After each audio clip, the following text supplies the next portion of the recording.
Well, good day to you. It is January the 25th, and I hope wherever you are, you're having a wonderful day. My name is Gary Willing, and I want to welcome you to Search for Signs if you're new. If you've been here before and you're old hat at this, well, I want to welcome you back. But I always like to say this before I start.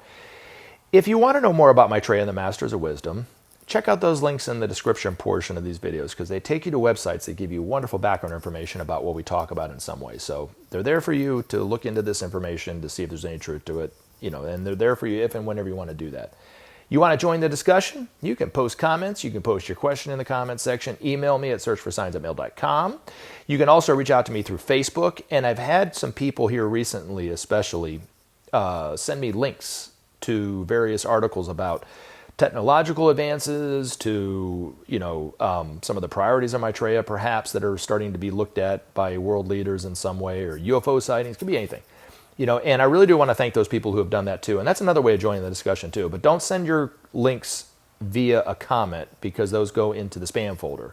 And I don't know if you sent it or somebody else sent it. Send it as an email to searchforsigns@mail.com. And then if it pertains to the story and we can learn from it, I will post it up on Facebook for everybody else to look at. So anyway, but I do want to thank you guys for doing that too. And since I'm just in the thankful mood, I want to thank John Ashuakradati, Timothy Tilton, and Zach Laney for your comments. And this goes out to you, Zach, if you're listening to this, because nobody else is going to understand why I'm saying this to you, but you weren't the first person to comment this time.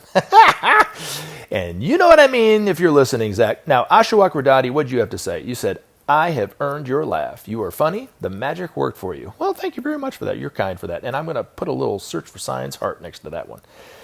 And if you knew me personally, you would know that I very rarely, if ever, miss an opportunity to insert a dad joke in there somewhere. So even if it means that I get a bunch of stares, or if, in the case of my daughter, somebody giving me this look like, somebody had just pooted in the room, but I still do it anyway. It might make me laugh if they don't really care about it. But when I was a kid, I must have been doing this a long time, because when I was really young, I was in a theater group in Columbia, South Carolina, and we were doing a production of The Wizard of Oz. And I was one of the munchkins, and I had a couple lines in there and stuff like this. But at the end of the production, they had an award ceremony to kind of, had kind of like a party about the ending of the play and stuff. And they had a award ceremony that they're giving out, and I was hoping for like Best Actor or Most Improved maybe, or whatever like that. What did I get? The Dumb Joke Award. And then the other thing too that happened to me, that I'm going to take this one all the way into my old age, hopefully. I'll remember this one forever. But this young lady I was working with just happened to say to me, "Gary, you got a lot of dad jokes." And I went, "Did you say dad or bad?" She goes, "Yes." So they're there for you if and whenever you want to hear them. So sometimes I'll insert them into these talks from time to time too, but at least somebody appreciates it. Now, John, what did you have to say? You said, "Hi, Gary. With over 25,000 people, mostly children, dying of hunger every single day of the week, while tons of food and birth control sits rotting in warehouses all over the world, what do you think about the fact that the world's most powerful leaders, political, business, and religious, have nothing to say about it? Do you think they are all a bunch of barbarians? Seems to me that it is a very clear indication of how lost they are and how terribly incompetent they are, in my opinion.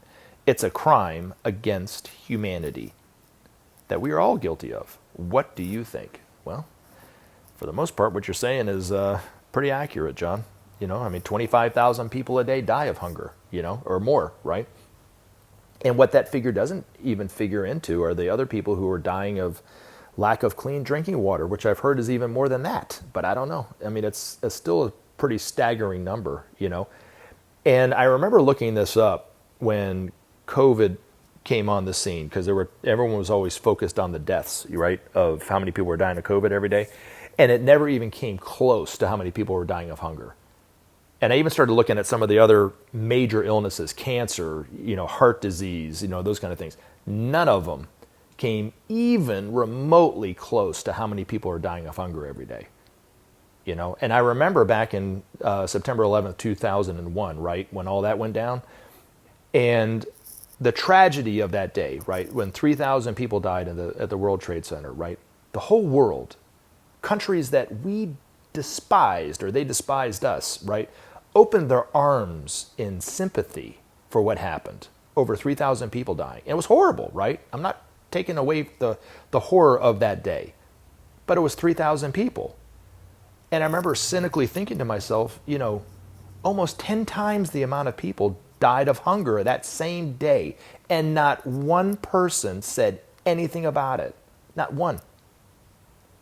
And they went on for over a week of basically stopping all television. It was like the world stopped when this happened at the World Trade Center, right? And nobody's saying anything about the hunger, like you're saying. I mean, it's horrible. Maitreya says, nothing so moves him to grief but this shame.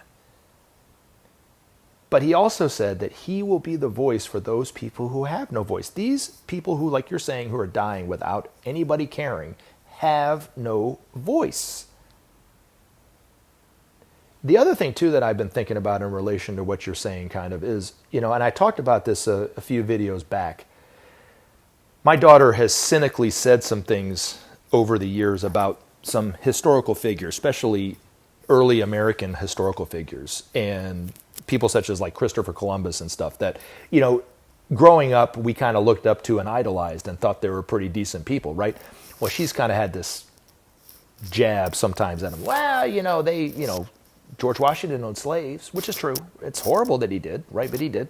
He wasn't so perfect, And she's she's very critical of people like that. Understandably so. I get where she's coming from, but I also get that was the time, and they wouldn't be doing it today, obviously. But, that was the time. But then I kind of threw this in there just to get her to think. Hopefully she's been thinking about this. And I said, in the future, what are the future generations going to think about us? I mean, there are people who are dying of hunger every day in a world of plenty. We have enough food for this. We just don't care enough to do anything about it, right? Like you're saying. What are they going to say about us? Well, according to the masters, in the future, when they look back at our generation, they're going to be horrified. Like, how could you live with yourself that you allow these people to die in this way? How do you live with yourself to allow all the injustices in the world that that we have and everything? And this is for everybody, like you're saying. It's everybody's deal, right? So, what are they going to say? Well, that's more than likely what they're going to say according to the masters. They're going to be like shocked by it, But yet we live with it every day. It's like just the way to do business every day, right? And you go from point A to point B, as Ben used to say, I'm all right, Jack. So as long as I'm okay, everything's cool, right? Now, the other thing, too, when it comes to, let's say, COVID, right? Everybody was always talking about the cure for COVID or the cure for cancer or the cure for heart disease or whatever, Alzheimer's now, right? I mean, all these medical cures are coming up and all those kind of things. What's the cure for hunger, right? It's simply taking food from one area and moving it to another. That's it. You don't need to do anything. You don't need to come up with a plan for it. That's it.